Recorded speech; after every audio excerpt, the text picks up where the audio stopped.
Pertama sekali dibuat Bapak itu ada pancuran. Nah, dibuat pancuran satu gitu kan. Jadi bisa mandi di situ. Nah, karena kawan-kawan Bapak ada orang kita Chinese gitu kan, disuruh datang kemari gitu, mandi-mandi. Awalnya diperkenalkan seperti itu. Nah, karena kata Bapak dengan air belerang ini banyak manfaatnya untuk kesehatan gitu lah kan. Semakin banyak minat yang datang, wisatawan yang datang, karena menurut mereka dari dia berwisata agro tapi bisa mandi air panas juga. Sehingga dari tahun ke tahun itu bertambah terus.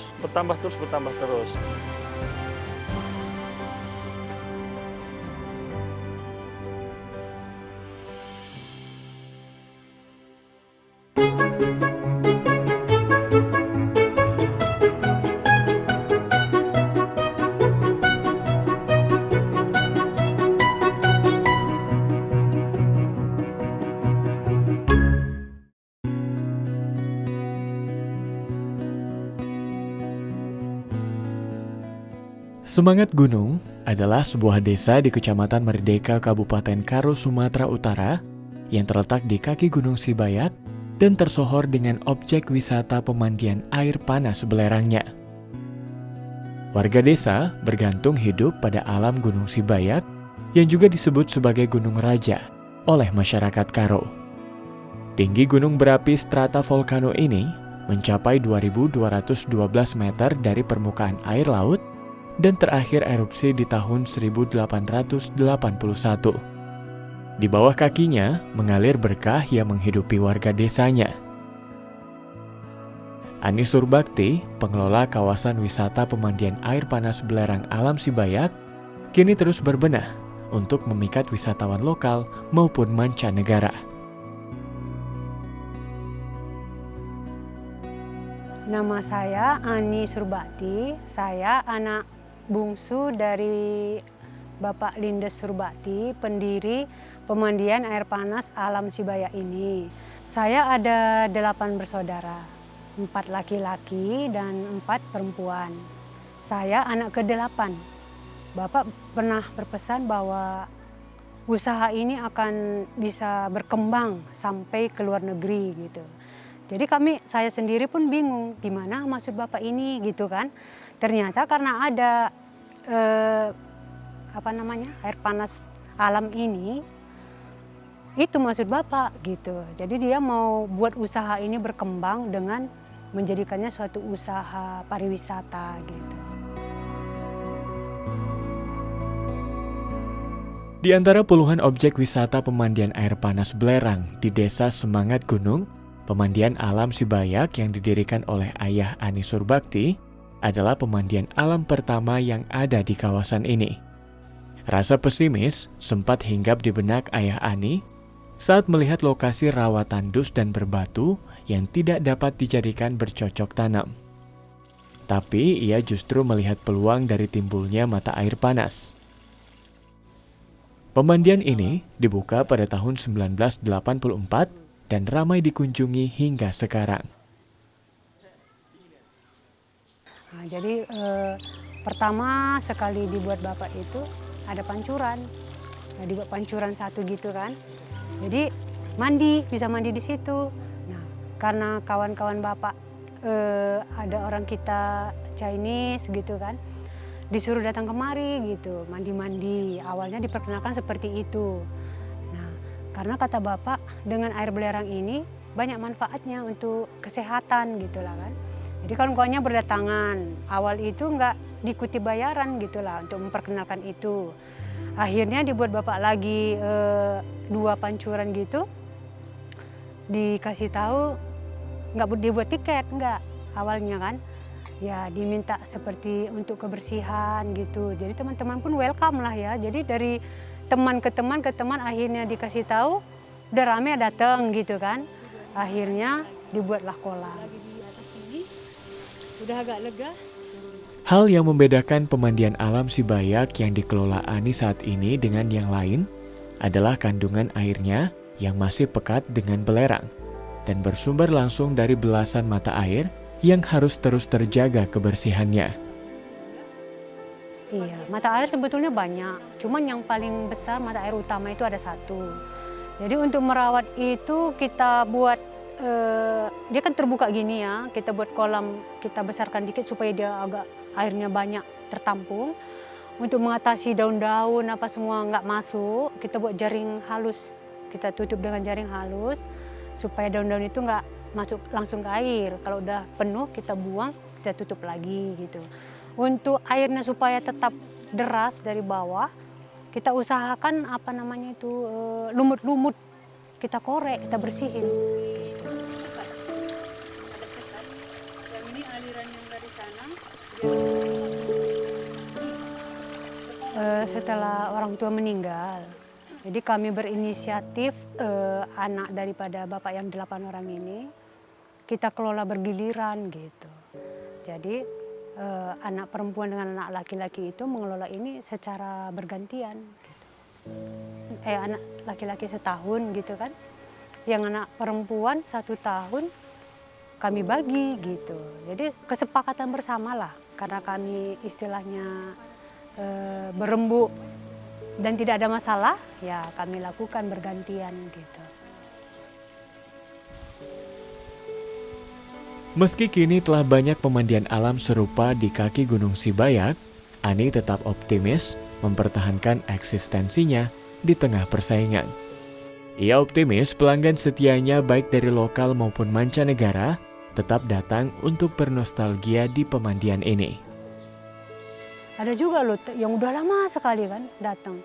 Sekarang udah berubah sekali, padahal aku dulu pertama kali kalian buat aku pelanggan, tapi aku tetap ke sini katanya gitu. Pak, orang luar negeri bergantian lah. Orang Korea kemarin itu yang pas saya yang jaga lah ya. Orang Korea rame. Ya karena yang saya tahu air panas itu katanya bisa membuat kulit lebih sehat, terawat gitu kan. Mampu juga katanya kan gimana meregenerasi kulit seperti itu. Kadang kalau lagi kumpul sama teman, entah misal teman kan merantau kan, pulang merantau gitu kan, kumpul, ya itu ngerencanakan lah tadi kan, makanya bisa kemari lah. Sebelum nggak make masker belerang tadi kan kulit gimana kayak kusam gitu ya, kusam, kering gitu kan. Tapi setelah memakai masker belerang tadi kulit lebih terawat gak, lembut gitu, nggak kering lah.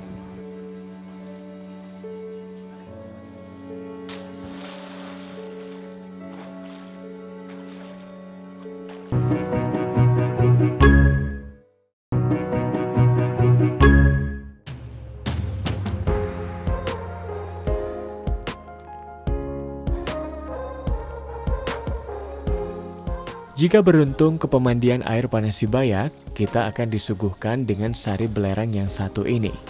Ya, masker belerang yang terbuat dari belerang gunung yang ditumbuk halus, dikemas dan dibanderol dengan harga Rp10.000 per bungkus. Pengunjung biasanya memakai masker ini untuk perawatan kecantikan kulit. Benarkah demikian secara medis? Kristo Nababan, dokter spesialis kulit dan kelamin, yang bertugas di Rumah Sakit Umum Adam Malik dan Elizabeth memaparkan. Bentuk padat non-logam dengan warna kristal kekuningan. Sebenarnya dia tidak berbau, tapi dia berbau kalau dia berikatan dengan unsur lain menjadi senyawa. Contohnya SO2, sulfur oksida, itu sudah bau sekali, atau H2S, hidrogen sulfida. Apakah itu sudah ditera atau diukur, apakah cocok untuk kulit seseorang. Bahkan kalau kulitnya ada berjejas atau ada peradangan atau ada luka, hati-hati pergi ke sana.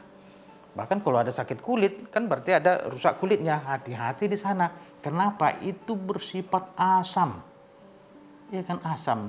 Itu kan sisa asam, oksida asam nama itu kan. Bukan hanya kebaikan nanti yang timbul, tapi terjadi iritasi yang makin melebar.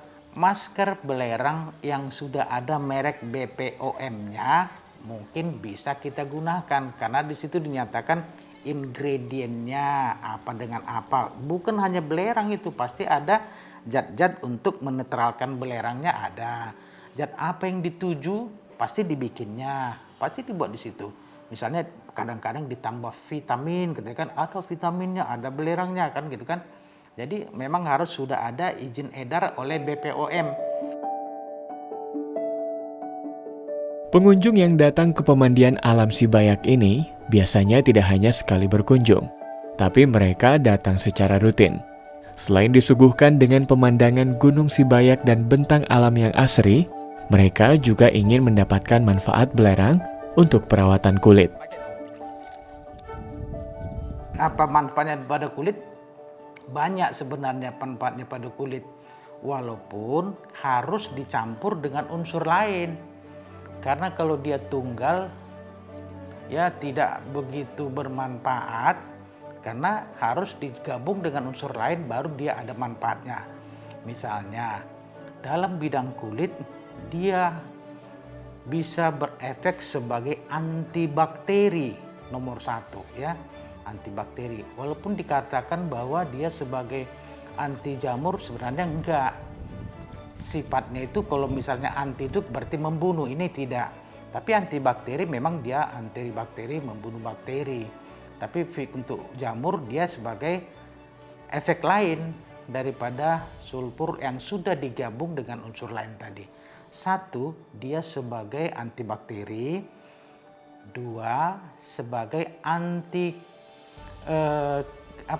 antiinflamasi, jadi peradangan. Jadi peradangan bisa diredamnya dengan mengurangi zat-zat yang merangsang timbulnya sitokain proinflamasi yang ada di sekitar kulit. Sebagai keratolitik, artinya keratolitik adalah mengkikis lapisan atas daripada kulit yang bagian atas, bagian epidermis.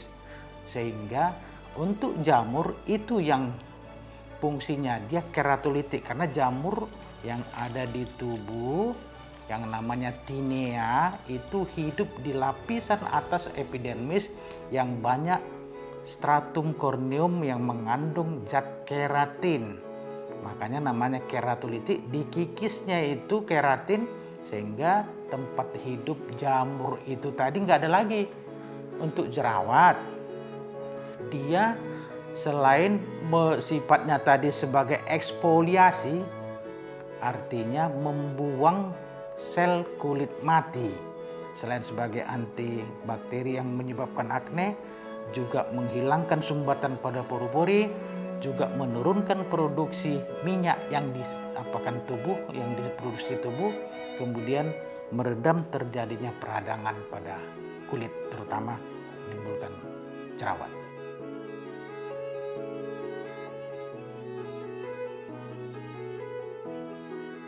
Selain dipercaya memberikan kesehatan untuk kulit dan penyakit lainnya, masyarakat desa dan beberapa pengunjung percaya bahwa air belerang yang berasal dari mata airnya bisa diminum secara langsung karena berkhasiat. Tapi benarkah begitu?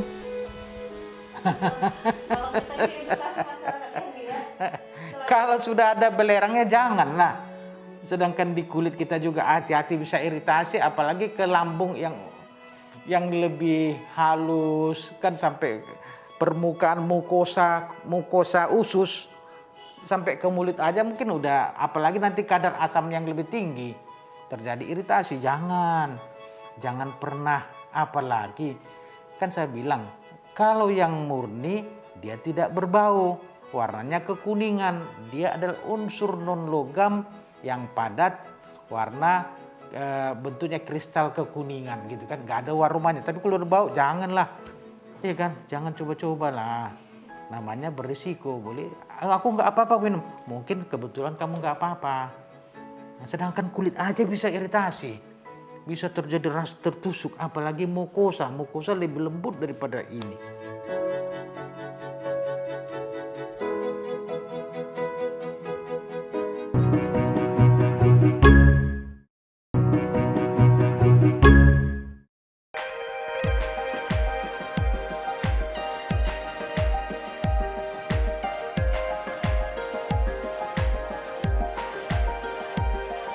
Masih di kaki Gunung Sibayak, pemandian alam lain yang begitu dikenal karena kekinian dan memiliki banyak spot yang instagramable alias jadi spot favorit untuk diunggah ke media sosial adalah Pariban yang dikelola oleh Ardian Surbakti. Tempat ini menawarkan konsep agrowisata yang terintegrasi.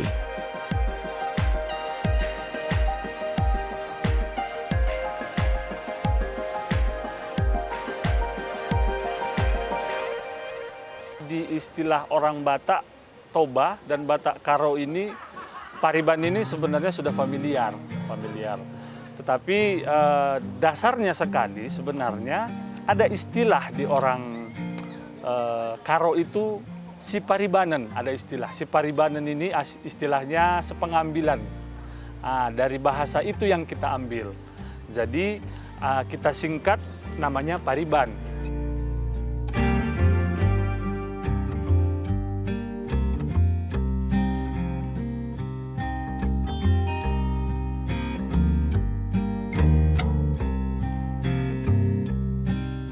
Pada awalnya sebenarnya Pariban ini kan kita buka pemandian air panas sebenarnya. Namun dengan begitu maraknya usaha yang sama seperti usaha di pemandian air panas ini, namun kami pihak pengelola terus berinovasi, terus menyajikan sesuatu hal yang berbeda dibanding yang lain.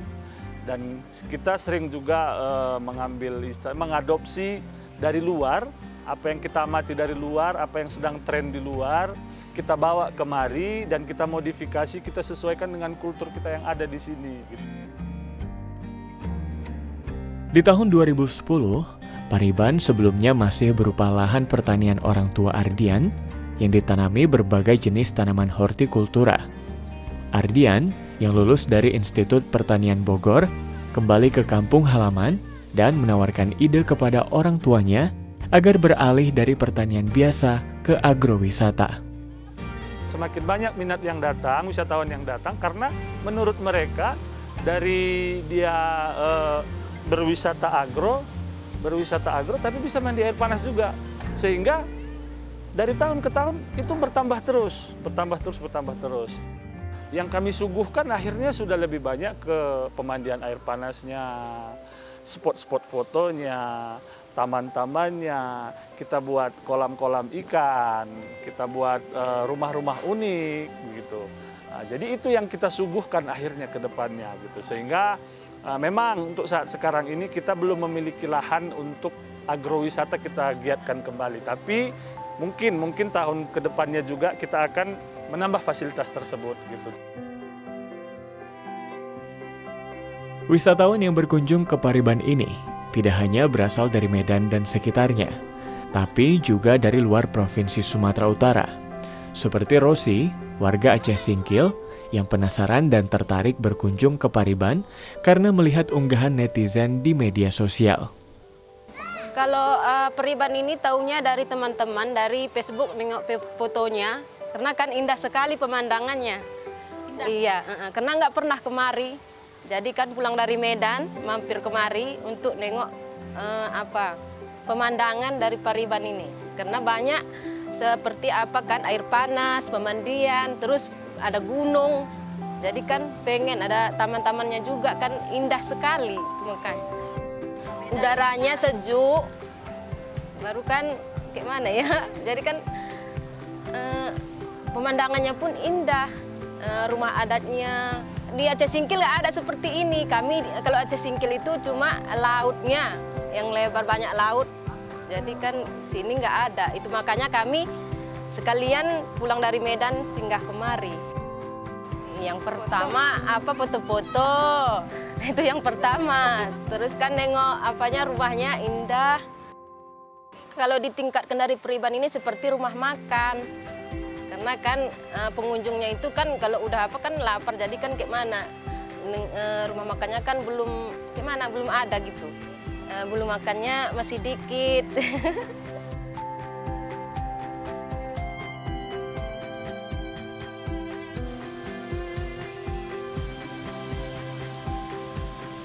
Selain terkenal karena spot foto pemandangan indah dengan latar belakang Gunung Sibayaknya, Pariban juga memanfaatkan aliran sungai untuk menghasilkan energi listrik untuk lampu jalan yang ada di kawasan wisatanya lewat sebuah pembangkit listrik tenaga kincir air.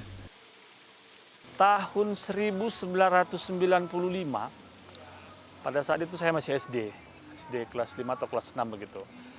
Kampung ini belum masuk listrik, belum masuk PLN belum masuk ke kampung ini. Jadi pada saat itu almarhum Bapak berpikir di lahan dia itu ada aliran air.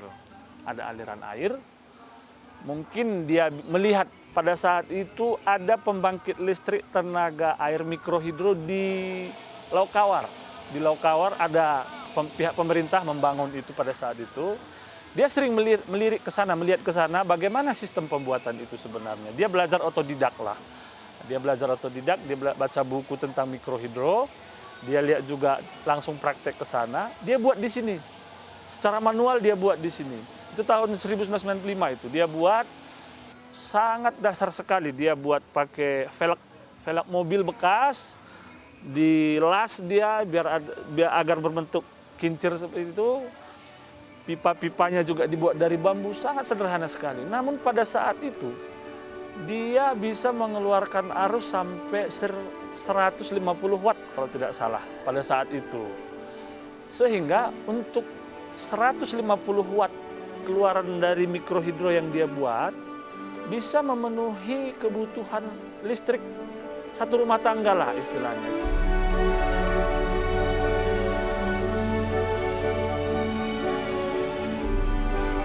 Ardian terus berinovasi memajukan objek wisatanya demi kemajuan kampung halamannya, Desa Semangat Gunung. Strategi yang ia lancarkan ternyata berhasil mengundang banyak perhatian pengunjung, namun ia tak lupa untuk melestarikan adat budaya Karo, seperti fasilitas sewa baju Karo dan Korea untuk berfoto. Zaman sudah maju, orang sudah banyak datang. Kenapa kita tidak merubah mindset kita itu untuk lebih maju? Itu yang saya harapkan kepada masyarakat. Marilah kita si kuning-kuningen maka megersing, ulah si ageng-agengen, ulah kita si cian-cian. Nah, itulah doa dari saya. Artinya, ayo kita sama-sama maju, ayo sama-sama kita berbuat baik untuk kebaikan kita bersama, dan jangan iri. Itu saja.